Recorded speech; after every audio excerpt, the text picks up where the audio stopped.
بسم الله الرحمن الرحيم. السلام عليكم ورحمة الله وبركاته. اللهم صل وسلم وبارك على سيدنا محمد وعلى آل سيدنا محمد. أهلا بكم إخواني. النهاردة 2 رمضان، موسم 2023. مستمرين معاكم في البرنامج الرمضاني. أشكر كل المشتركين معايا في القناة وكل المتابعين، وأتمنى في زيادة عدد المشتركين معايا في القناة من أجل انتشار الدروس على مستوى أوسع. ردا على ما أثير بحلقة أمس حول وحدة الخلق والوجود. اللهم بلغنا رمضان. لا تزال الأجواء الجميلة عندنا هنا في مصر، المسحرات والحاجات دي. اللهم صل على سيدنا النبي. امبارح لما اتكلمت في وحدة الخلق ووحدة الوجود، وجدت ان بعض التعليقات فيها مهاجمة، وانا لا اعيب على احد المهاجمة، ولكن يا اخي الفاضل، تأكد أن ما من معلومة قد أثرتها على هذه القناة إلا ولها أصل في المراجع. مش حضرتك مجرد رأيي بيقتصر على سماع المعلومات أو انتقال المعلومات من ألسنة بعض الناس أو بعض الفئات أو بعض الطوائف الإسلامية، وابقى واقف أنا بدوري موقف اللي بيردد دون وعي. لا، حضرتك ابحث واقرا في الكتب واستفتي قلبك أيهما تنجذب إليه روحك. فكرة الإرشاد الروحي في تأكيد المعلومة من عدم تأكيدها هو ده الميزان. لكن تأكد أن ما من معلومة أثيرت إلا كانت نتيجة بحث وعناء في المراجع. اللهم بلغنا رمضان، اللهم بلغنا رمضان. المقصد يا سادة، انتويت أن يكون حديث اليوم عن قطب الصوفية الأكبر، ولي الله، باب النبي، شيخ العرب، فحل الرجال، أبو فراج، الملسن، السطوحي، البدوي، السيد أحمد البدوي. بعبارة تعجبني جدا، وبرضه هأشير إلى أسماء المراجع حتى يتثنى للجميع مراجعة قولي. الشيخ عبد الوهاب الشعراني له كتاب عدد قليل جدا من الصفحات، لا يتجاوز 100 صفحة، اسمه طبقات الأولياء. الشيخ عبد الوهاب الشعراني له كتاب اسمه طبقات الأولياء. في حديثه عن الشيخ أحمد البدوي قال: لا يوجد في أمة سيدنا محمد من لا يعرف من هو أحمد البدوي، سواء محب له أو معارض له. شخصية علم من أعلام التصوف، علم من أعلام الدعوة الروحية عند المسلمين في أمة سيدنا النبي في أي مكان في الأرض. من هذه الإشارة البسيطة مش هنناقش بقى بفكرة إن أنا بطبيعتي متصوف ومحب للصوفية، قدر ما هنخلي النزعة التاريخية. ولكن بتصطدم في الحديث عن الشيخ أحمد البدوي إن ليس له كتب، ليس له مراجع. أي نعم، ليه أقوال انتشرت بعد منه على لسان تلامذته، خصوصا في حديثه دايما كان ليه مريد اسمه السيد عبد العال، وهنشرح ده بالتفصيل. لكن هو بإيده ملوش كتب أو ملوش مراجع. ده بيخلينا إحنا كباحثين في حيرة شديدة عن الوصول للغاية الفكرية أو الغاية الروحية لهذا الرجل. أي نعم، في حركات فردية تمت سواء من علماء متصوفة أمثال الدكتور عبد الحليم محمود اللي كان شيخ الأزهر عندنا هنا في مصر، أو للمؤرخ الشهير وبرضه جايب اسم المراجع الدكتور سعيد عبد الفتاح عاشور. الدكتور سعيد عبد الفتاح لما كتب عن حياة البدوي كتب من الناحية التاريخية، يعني الميلاد، الوفاة، حركة الحياة في بلاد وأمصار المسلمين. على عكس مثلا الدكتور عبد الحليم محمود لما ناقش يحاول أن تكون هناك إرثاء أو تدعيم للطريقة البدوية. من أقوال سيدنا الشيخ اللي دايما بتنقل عن تلميذه عبد العال كما سيرد: إياك وحب الدنيا فإنه يفسد العمل الصالح كما يفسد الخل العسل. عايز أقول كما ورد في المراجع، هو أخ في أسرة ل10 أخوة. أخوه الكبير اسمه سيدي حسن الأكبر، في شارع في القاهرة موجود باسمه حتى اليوم، والضريح بتاع سيدي حسن الأكبر يعني منضم لقصر عابدين. هم لما جم يبنوا قصر عابدين يعني فالمقام داخل في سور القصر، هو منضم، وفي شارع اسمه شارع حسن الأكبر. نسبه، الملك لك يا صاحب الملك، نسبه يرجع إلى الإمام الحسين. يعني في المراجع في السلسلة الذهبية الشريفة، سلسلة حضرة النبي أو سلسلة أهل البيت، في أحد الأئمة اسمه الإمام جعفر، قيل أن له ولدان يعني حسن وعلي، أي منهما نسب إليه البدوي. في بعض الآراء بل الغالبية من الآراء إلى حسن. هو ينتهي نسب سيدي أحمد البدوي إلى سيدنا الإمام الحسين صلوات الله عليهم أجمعين ورضي الله عنهم. هو ولد بمدينة فاس بالمغرب، ومثله كمثل من سبقوه من كثير من الأولياء. طبيعة الحج كانت الناس بتتجمع وبتمر عن طريق السفر، كان كله بري، يجوا مصر ويعدوا شبه الجزيرة العربية لأداء الحج. وكان منهم اللي بيقيم في مصر، ومنهم اللي بيذهب لإتمام عملية الحج وبيعود، ومنهم اللي بيتوفى ويسكن هنا. يعني على سبيل المثال إن شاء الله وهنتناول حلقته بكرة، الشيخ أحمد الرفاعي أو الشيخ الكبير، حسب ما ذكرت في الكلام عن المؤرخين في سيدي أحمد البدوي، وكنت أقف عند لفظة الكبير هل هي للتعظيم، لكن رجعنا للنقطة النقطة اللي أنا عايز أسيرها، إن الشيخ أحمد الرفاعي ترك ميراث معرفي روحي كتير جدا. ليه؟ لأنه دون، كتب. لكن سيدي أحمد البدوي لم يدون، هو كتب عنه فيما بعد. انتقل مع أسرته لأداء الحج من بلاد فاس بالمغرب، حج في مكة وأقام بها، وطلب بحال روحي إلى العراق، مكث بالعراق بعض سنوات، ثم جاءته إشارة إلى السفر إلى مصر ليقيم بقرية وببلدة صغيرة تسمى في هذا الوقت طنطدة، تسمى طنطدة، اللي هي مع الوقت بقت من المدن المصرية الشهيرة جدا مدينة طنطا. طبعا أنا من موقعي من بيتي اللي أنا موجود فيه حاليا مش بعيد عني كتير، طنطا حوالي 8 كيلو. وطبعا أنا شرفت بزيارة المقام العديد والعديد والعديد والكثير من المرات. مقام فيه انبعاث روحي من طابع خاص.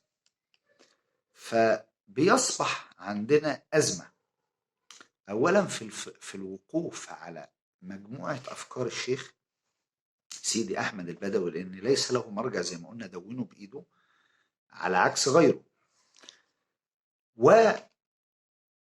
والأفكار سواء في رأي المحب له أو في رأي المعارض، في قلة الأخبار سوى ببعض النصائح اللي نقلت لتلميذه عبد العال، على عكس زي ما قلنا. فاللي حصل ان سيدي احمد الرفاعي حينما استقر بالعراق، هو ليه هنا في مصر مقام بديل، ارسل ابو الفتح الواسطي، ده خليفة الشيخ احمد الرفاعي، وكان هو المعلم لسيدي احمد البدوي. الشيخ احمد البدوي سيدي السيد احمد البدوي كان يجيد جدا قراءة القرآن الكريم، أنشأ مدرسة في طنطا لتعليم قراءة القرآن الكريم، وهو كان صاحب الفضل في إن أول معهد لتعليم القراءات العشر موجود في مدينة طنطا. الحقبة الزمنية اللي كان موجود فيها يعني حسب وفاته، هو متوفي سنة 675 هجرية. طبعا بمشهد عام سقوط بغداد سنة 656 هجرية وانتهاء الخلافة وقتها، واللغط السياسي الكبير جدا والحروب والمنازعة على الحكم وخلافه، وانتقال الأمر العلمي والثقافي والروحي من بغداد إلى مصر في هذا الوقت، لأن مصر لعبت دور كبير جدا في نشر الدين الإسلامي وفي تطوير علم الإسلام. علم الإسلام. الأغنية الشهيرة الله الله يا بدوي جاب اليسرى تقال طبعا في الحملات الصليبية، أنه تصدى في بعض المعارك وكان يشيد تلامذته بتعلم الفروسية. يقال أنه فك الأسرى، لكن بنصطدم عند الناس الطيبة أو المتصوفة واللي أنا بحبهم يعني، هي التعويل على حكايات لا أصل لها. مما يروى عن الشيخ في حدوتة كده إن في امرأة جميلة قوي تدعى فاطمة بنت بري، امرأة غاية في الحسن وغاية في الجمال، ويقال أنها كانت إذا رأت وليا سلبته علمه، وإن الشيخ كان ليه قصة معاها فيعني هو هداها وكده. وطبعا بشيء من التدقيق في هذه الرواية نجد إن بتصنع قصة مماثلة لقصة امرأة العزيز. امرأة العزيز تراود فتاها عن نفسه قد شغفها حبا، وإن يجوز سلب الولاية من شخص. الولي يا سادة راجل بيبقى خلص ونقى كل ما في قلبه وكل ما في سريرته لله، وإن الشيخ يضع مفاهيم ونصائح اللي ورثناها من خلال ما تناقلته الأخبار، أنه يقول: يا عبد العال، حديث الشيخ عبد العال: عليك بالذكر ولا تكن من الغافلين. ودي فيها درس كبير جدا اللي أنا أحب أبلغه النهاردة. الذكر ليس ذكرا في ذاته، أو الأوراد يا سادة، الورد في الصوفية مثلا ليس الورد ورد في ذاته، بل هو وسيلة لجلاء الصدر. يعني هو مش فرض في ذاته، ولكن فرض في أثره، إيه اللي هيعود عليك. زي ما قلنا الشيخ أحمد الرفاعي حينما أوصى تلميذه أبو الفتح الواسطي للاستقرار في مصر، فكان خليفته الأول هو الشيخ أحمد البدوي، وإن في كم تداخل. الشيخ أبو الفتح الواسطي هو يبقى الجد لسيدي إبراهيم الدسوقي من ناحية الأم، هو أبو سيدي إبراهيم الدسوقي. وبنقف عند الصوفية المتأخرين هنا على اعتبار أن القرن السابع اللي كان مولود فيه وعاش فيه الشيخ أحمد البدوي قرن مليء بالمنازعات السياسية، زي ما قلنا حروب الصليبية وحروب المغول وفكرة الناس. الحروب الصليبية يعني استمرت عدد من القرون. فكرة الناصر صلاح الدين اللي حضرتكم بتشوفوه في السينما، يعني الحملة الصليبية اللي كان فيها ريتشارد قلب الأسد اللي اتعمل عنها الفيلم، دي الحملة الصليبية الثالثة. حضراتكم لو رجعتوا لكتب التاريخ ببساطة، أول حملة قادها واحد اسمه وولتر المفلس، ده كان قاطع طريق، وفي مناوشات وفي حروب وفي بعض المعارك التي لم تدون تاريخيا، يعني استيلائهم على دمياط أو استيلائهم في حرب المنصورة اللي فقدوا فيها عدد من الجيش، يعني حركات عسكرية ولكن مش بالضرورة أنها واخدة شكل الحرب الكبرى. هو كان ليه دور سياسي ودور ديني. يقال سبب تسميته البدوي أنه كان يرتدي ملابس البدو. ده رأي، يقال أنه يعني ساكن بين فلاحين، ففي جلابية وحاجات كده زي اللي أنا كنت ظهرت بيها امبارح. فإحنا بالنسبة له فلاحين، ولكن هو يلبس لبس البدو فقيل عنه البدوي. وفي اللي يقال أنه كان دائما ملثم فقيل عنه البدوي. هذه الآراء كلها مع كما ذكرت من الناحية التاريخية، مع قلة أثر الشيخ خصوصا الأثر المكتوب منه، لكن في كم الأخبار الواردة عنه وفيما بقي من أثر مقام سيدي الشيخ أحمد البدوي الموجود بمدينة طنطا زي ما قلت، بيتبقى سؤال يا سادة: ماذا فعل هذا الرجل حتى يلقى التكريم أبد الآبدين؟ الناس اللي بتنكر قول المدد وبتنكر زيارة الأضرحة والمقامات وبدون علم وتفسير بمنهج خاطئ، وأنا شايف أن الموضوع فيه أكل عيش، هي محاربة فرق، باعتبار أن مشايخ السلطان لابد أن يظهروا آراء شاذة حتى يستجلبوا عقيدة العامة معه. فبرؤية صغيرة جدا، بني آدم فينا بيموت إن ترك جريرة وسيرة طيبة بيتذكره الناس، بس مش كتير يعني. الناس هتفتكره سنة 2 3، على اعتبار أن السيرة الذاتية لكل فرد فينا هو أن يعيشوا في عقلية من عاشروه بضع سنوات. لكن أصحاب الأضرحة على رأسهم سيدي أحمد البدوي الباب العالي، ماذا فعل في حياته حتى يلقى التكريم؟ المقام يزيد وجوده من الآن قرابة 900 سنة. فآسف يعني قرابة 900 سنة، أيوة قرابة 900 ما يزيد على 900 سنة.